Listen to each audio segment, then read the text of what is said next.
Serie B-Win. Tutti i colori della passione. Al Del Duca va in scena Ascoli Triestina, gara valida per il 42esimo e ultimo turno della Serie B-Win. Marchigiani che puntano al successo per evitare i play-out contro una Triestina già matematicamente retrocessa in prima divisione. Tra le file dell'Ascoli recupero in extremis di Capogrosso, mentre gli alabardati devono fronteggiare 9 assenti tra infortunati indisponibili, 17 precedenti con 4 vittorie a testa e 9 pareggi totali. Dirige il signor Leonardo Barracani di Livorno. Partenza rabbiosa da parte dei marchigiani con Fektesin che impegna Colombo. Ottima l'incornata dell'ungherese, bravo il numero 1 della Triestina.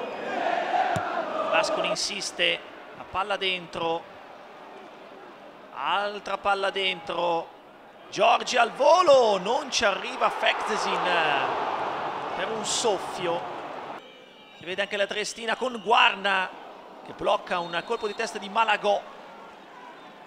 Triestina che ci prova, stavolta è Testini il sinistro, fa buona guardia ancora Guarna.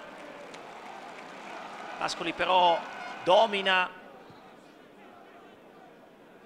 palla dentro, perfetta per Gazzola, va via Gazzola, il cross, Fektesin, 1-0 Ascoli, sblocca al 23esimo proprio l'ungherese, un gol pesantissimo per la squadra di casa, festeggiano i 10.000 accorsi al Del Duca, ottima azione dei marchigiani con Gazzola, mette una palla molto invitante, settimo gol per Fektesin, arrivato a gennaio, veramente bravo nella circostanza.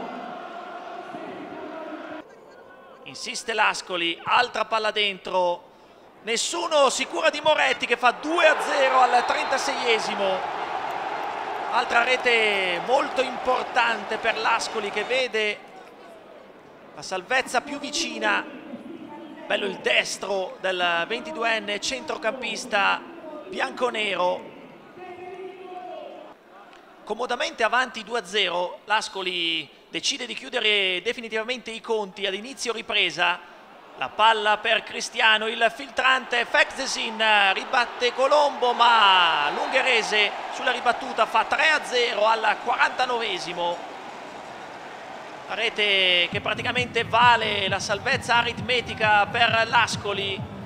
Bravissimo Fektesin che sulla ribattuta resta freddo e trova il suo secondo gol odierno, l'8º in campionato.